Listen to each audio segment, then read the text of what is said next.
Big 25 ನಲ್ಲಿ 25 ಪ್ರಮುಖ ಸುದ್ದಿಗಳನ್ನು ನೋಡ್ತಾ ಹೋಗೋಣ. ಬೆಂಗಳೂರಿನಲ್ಲಿ ದೂರುದಾರ ಚೆನ್ನೈಯನ್ನ ಕರೆತಂದು ನಿನ್ನೆಯಿಂದ ನಡೀತಾ ಇದ್ದಂತಹ ಮಹಜರ್ ಕಾರ್ಯ ಮುಕ್ತಾಯ ಆಗಿದೆ. ಬೆಂಗಳೂರಿನ ಸರ್ವಿಸ್ ಅಪಾರ್ಟ್ಮೆಂಟ್ ಒಂದರಲ್ಲಿ ಸತತ 10 ತಾಸುಗಳ ಬಳಿಕ ಮಹಜರ್ ಮುಗಿತು.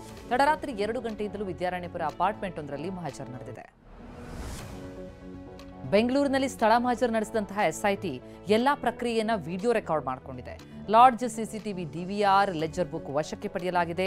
ಚೆನ್ನಯ್ಯ ನೀಡಿದ ಮಾಹಿತಿಯ ಮೇರೆಗೆ ಸ್ಥಳ ಮಹಜರ್ ಮಾಡಲಾಗಿದೆ. ಬುರುಡೆ ಗ್ಯಾಂಗ್ ಬಗ್ಗೆ ದಿನಕ್ಕೊಂದು ಹೊಸ ಮಾಹಿತಿ ಬಹಿರಂಗವಾಗ್ತಾ ಇದೆ. ಸದ್ಯ ಜಯಂತ್ ಟಿ ಸ್ವತಃ ಸುಪ್ರೀಂ ಕೋರ್ಟ್ಗೆ ಭೇಟಿ ಕೊಟ್ಟ ಫೋಟೋವನ್ನ ರಿಲೀಸ್ ಮಾಡಿದ್ದಾರೆ.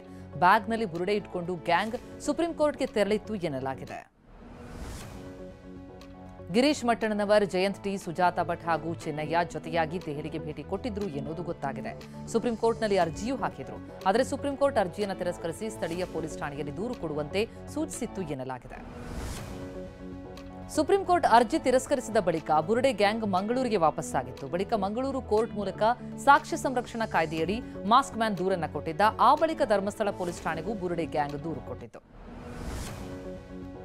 ಜೆಡಿಎಸ್ ಧರ್ಮಸ್ಥಳಕ್ಕೆ ಕೈಗೊಂಡಿರುವ ಸತ್ಯಯಾತ್ರೆಯಲ್ಲಿ ಕಳ್ಳರು ಕರಾಮತ್ತು ಮೆರೆದಿದ್ದಾರೆ. ಹಲವರ ಜೇಬಿಗೆ ಕತ್ತರಿ ಹಾಕಿದ್ದಾರೆ. ಕಳ್ಳತನ ಮಾಡುವಾಗ ಇಬ್ಬರು ಖದೀಮರನ್ನ ರೆಡ್ ಹ್ಯಾಂಡ್ ಆಗಿ ಜೆಡಿಎಸ್ ಕಾರ್ಯಕರ್ತರೇ ಹಿಡಿದಿದ್ದು ಪೊಲೀಸರಿಗೊಪ್ಪಿಸಿದ್ದಾರೆ. ದಸರಾ ಉದ್ಘಾಟಕರಾಗಿ ಬಾನು ಮುಷ್ತಾಕ್ ಆಯ್ಕೆ ಸರಿಯಾಗಿದೆ ಅಂತ ಮೈಸೂರಿನಲ್ಲಿ ಸಿಎಂ ಸಿದ್ದರಾಮಯ್ಯ ಹೇಳಿದ್ದಾರೆ. ಬಿಜೆಪಿಗರ ಟೀಕೆಗಳಿಗೆ ಉತ್ತರಿಸಿದ ಸಿಎಂ, ಧರ್ಮಾಂಧರು ಮಾತ್ರ ಬಾನು ಮುಷ್ತಾಕ್ ಹೆಸರನ್ನ ವಿರೋಧಿಸುತ್ತಾರೆ ಎಂದಿದ್ದಾರೆ. ಬಾನು ಮುಷ್ತಾಕ್ರನ್ನ ನಾನೇ ಆಯ್ಕೆ ಮಾಡಿದ್ದೇನೆ, ಆದರೆ ಬಿಜೆಪಿಯವರು ವಿರೋಧಿಸಲೇಬೇಕು ಅಂತ ಅವರನ್ನ ವಿರೋಧಿಸ್ತಾ ಇದ್ದಾರೆ ಅಂತ ಸಿಎಂ ಸಿದ್ದರಾಮಯ್ಯ ಕಿಡಿಕಾರಿದ್ದಾರೆ. ದಸರಾ ಸಾಂಸ್ಕೃತಿಕ ಹಬ್ಬ, ಇದು ಧರ್ಮಾತೀತವಾದ ಹಬ್ಬ, ಇದು ಎಲ್ಲ ಜಾತಿ ಧರ್ಮಕ್ಕೆ ಸೇರಿದ್ದು ಎಂದಿದ್ದಾರೆ. ಬಾನು ಮುಷ್ತಾಕ್ ದಸರಾ ಉದ್ಘಾಟನೆಗೆ ಆಕ್ಷೇಪ ವ್ಯಕ್ತಪಡಿಸ್ತಾ ಇರುವ ಬಿಜೆಪಿಗರ ವಿರುದ್ಧ ತೀವ್ರ ವಾಗ್ದಾಳಿ ನಡೆಸಿದ ಸಿಎಂ, ಈ ಹಿಂದೆ ನಿಸಾರ್ ಅಹಮದ್ ಅವರು ಕೂಡ ದಸರಾ ಉದ್ಘಾಟನೆ ಮಾಡಿದ್ದಾರೆ. ಅಷ್ಟೇ ಅಲ್ಲ, ಟಿಪ್ಪು ಸುಲ್ತಾನ್, ಹೈದರ್ ಅಲಿ, ದಿವಾನ್ ಮಿರ್ಜಾ ಇಸ್ಮಾಯಿಲ್ ಕೂಡ ದಸರಾ ನಡೆಸಿದ್ದಾರೆ ಎಂದರು. ಮೈಸೂರಿನ ಚಾಮುಂಡಿ ಬೆಟ್ಟಕ್ಕೆ ಭೇಟಿ ಕೊಟ್ಟ ಪ್ರತಿಪಕ್ಷ ನಾಯಕ ಆರ್ ಅಶೋಕ್, ಬಾನು ಮುಷ್ತಾಕ್ರನ್ನ ದಸರಾ ಉದ್ಘಾಟನೆಗೆ ಆಯ್ಕೆ ಮಾಡಿರುವುದಕ್ಕೆ ಮತ್ತೆ ಆಕ್ಷೇಪ ವ್ಯಕ್ತಪಡಿಸಿದ್ದಾರೆ. ಸರ್ಕಾರ ಒಂದು ಕೋಮನ್ನ ಸಂತೃಪ್ತಿ ಮಾಡೋದಕ್ಕಾಗಿ ಪ್ರಯತ್ನಿಸ್ತಾ ಇದೆ ಅಂತ ಕಿಡಿಕಾರಿದ್ದಾರೆ. ಡಿಸಿಎಂ ಡಿಕೆ ಬಗ್ಗೆ ಬಿಜೆಪಿಯ ಉಚ್ಚಾಟಿತ ಶಾಸಕ ಯತ್ನಾಳ್ ಸ್ಫೋಟಕ ಹೇಳಿಕೆ ಕೊಟ್ಟಿದ್ದಾರೆ. ಡಿಸಿಎಂ ಡಿಕೆ ಕೂಡ ಒಂದು ಕಾಲು ಬಿಜೆಪಿಯಲ್ಲಿಟ್ಟಿದ್ದಾರೆ. ಬಿಜೆಪಿ ಜೊತೆ ಚರ್ಚೆ ನಡೆಸಿದ್ದು ದೆಹಲಿಯಲ್ಲಿ ವಿಜಯೇಂದ್ರ ಜೊತೆ ಸೇರಿ ಚರ್ಚಿಸಿದ್ದಾರೆ ಅಂತ ಹೇಳಿದ್ದಾರೆ.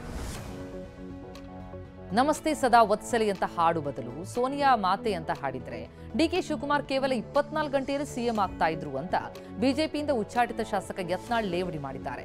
ನಮಸ್ತೆ ಸೋನಿಯಾ ಮಾತೆ, ಇಟಲಿ ಪುತ್ರೆ ಅನ್ನಬೇಕಿತ್ತು ಅಂತ ಡಿಕೆ ಕಾಲೆಳೆದಿದ್ದಾರೆ. ನಾಳೆ ಬಿಜೆಪಿ ನಾಯಕರು ಧರ್ಮಸ್ಥಳ ಯಾತ್ರೆ ನಡೆಸಲಿದ್ದು ಇವತ್ತಿನಿಂದಲೇ ತಯಾರಿ ಆರಂಭಿಸಿದ್ದಾರೆ. ಇತ್ತ ಶಾಸಕ ಜನಾರ್ದನ ರೆಡ್ಡಿ ತುಂಗಭದ್ರಾ ನದಿಯ ನೀರನ್ನ ಧರ್ಮಸ್ಥಳಕ್ಕೆ ತೆಗೆದುಕೊಂಡು ಹೋಗಿದ್ದಾರೆ. ಅದೇ ನೀರಿನಲ್ಲಿ ಮಂಜುನಾಥನಿಗೆ ಅಭಿಷೇಕ ನೆರವೇರಿಸಲು ನಿರ್ಧರಿಸಿದ್ದಾರೆ. ನಾಳೆ ಮೈಸೂರಿಗೆ ರಾಷ್ಟ್ರಪತಿ ದ್ರೌಪದಿ ಮುರ್ಮು ಭೇಟಿ ಕೊಡಲಿದ್ದಾರೆ. ಈ ನಿಟ್ಟಿನಲ್ಲಿ ಜಿಲ್ಲಾಡಳಿತ ಭರ್ಜರಿ ತಯಾರಿ ನಡೆಸ್ತಾ ಇದೆ. ಲಲಿತ್ ಮಹಲ್ ರಸ್ತೆ ಬದಿಯಲ್ಲಿದ್ದ ಫಾಸ್ಟ್ ಫುಡ್ ಅಂಗಡಿಗಳನ್ನು ಏಕಾಏಕಿ ತೆರವು ಮಾಡಲಾಗಿದೆ. ಅಧಿಕಾರಿಗಳ ವಿರುದ್ಧ ರಸ್ತೆ ಬದಿ ವ್ಯಾಪಾರಿಗಳು ಆಕ್ರೋಶ ಹೊರಹಾಕಿದ್ದಾರೆ. ರಾಷ್ಟ್ರಪತಿ ಮುರ್ಮು ಸ್ವಾಗತಕ್ಕೆ ಮೈಸೂರು ಸಜ್ಜಾಗ್ತಾ ಇದೆ. ಈ ನಡುವೆ ಮೈಸೂರಿನ ಅಗ್ರಹಾರದ ಕೃಷ್ಣರಾಜ ಠಾಣೆ ಎದುರು ಡ್ರೈನೇಜ್ ನೀರು ನಿಂತಿದ್ದು ಠಾಣೆಗೆ ಹೋಗಲು ಸಾಧ್ಯವಾಗದಂತೆ ಗಬ್ಬು ನೀರು ಹರಿತಾ ಇದೆ. ಪೊಲೀಸರು ದೂರು ಕೊಟ್ಟಿದ್ರೂ ಕೂಡ ನಗರ ಪಾಲಿಕೆ ಸಮಸ್ಯೆಯನ್ನ ಬಗೆಹರಿಸಿಲ್ಲ ಎನ್ನಲಾಗಿದೆ. ಮಡಿಕೇರಿ ತಾಲೂಕಿನ ಚೇರಂಪಾಣಿ ಸಮೀಪದ ಕೊಳಗದಾಳುವಿನಲ್ಲಿ ಕೋಮಲ್ ಕಾವೇರಪ್ಪ ಎಂಬ 13ನೇ ವಯಸ್ಸಿನ 8ನೇ ತರಗತಿ ವಿದ್ಯಾರ್ಥಿ ನೇಣು ಬಿಗಿದುಕೊಂಡು ಆತ್ಮಹತ್ಯೆಗೆ ಶರಣಾಗಿದ್ದಾನೆ. ಪರೀಕ್ಷೆಯಲ್ಲಿ ಕಡಿಮೆ ಅಂಕ ಬಂತು ಎಂಬ ಕಾರಣಕ್ಕೆ ಖಿನ್ನನಾಗಿದ್ದ ಬಾಲಕ ಆತ್ಮಹತ್ಯೆ ಮಾಡಿಕೊಂಡಿದ್ದಾನೆ. ಉಡುಪಿಯ ಅಂಬಲಪಾಡಿಯ ಬಾಲಗಣಪ ಗಣೇಶೋತ್ಸವ ಮೆರವಣಿಗೆಯಲ್ಲಿ 15 ಅಡಿ ಎತ್ತರದ ಅಸ್ಥಿಪಂಜರ ಗಮನ ಸೆಳೆದಿದೆ. ಇಬ್ಬರು ಅಸ್ಥಿಪಂಜರದ ಟ್ಯಾಬ್ಲೋ ಧರಿಸಿ ಡಾನ್ಸ್ ಮಾಡ್ತಾ ಇರುವಂತಹ ದೃಶ್ಯ ವೈರಲ್ ಆಗಿದೆ. ಜಮ್ಮು ಕಾಶ್ಮೀರದಲ್ಲಿ ಸಂಭವಿಸಿದ ಮೇಘಸ್ಫೋಟಕ್ಕೆ ಬಲಿಯಾದವರ ಸಂಖ್ಯೆ 4ಕ್ಕೆ ಏರಿಕೆಯಾಗಿದ್ದು, ರಂಬನ್ ದೋಡಾ ಜಿಲ್ಲೆಯ ಕೆಲವು ಭಾಗದಲ್ಲಿ ಪ್ರವಾಹದಿಂದ ಭಾರೀ ಹಾನಿಯಾಗಿದೆ.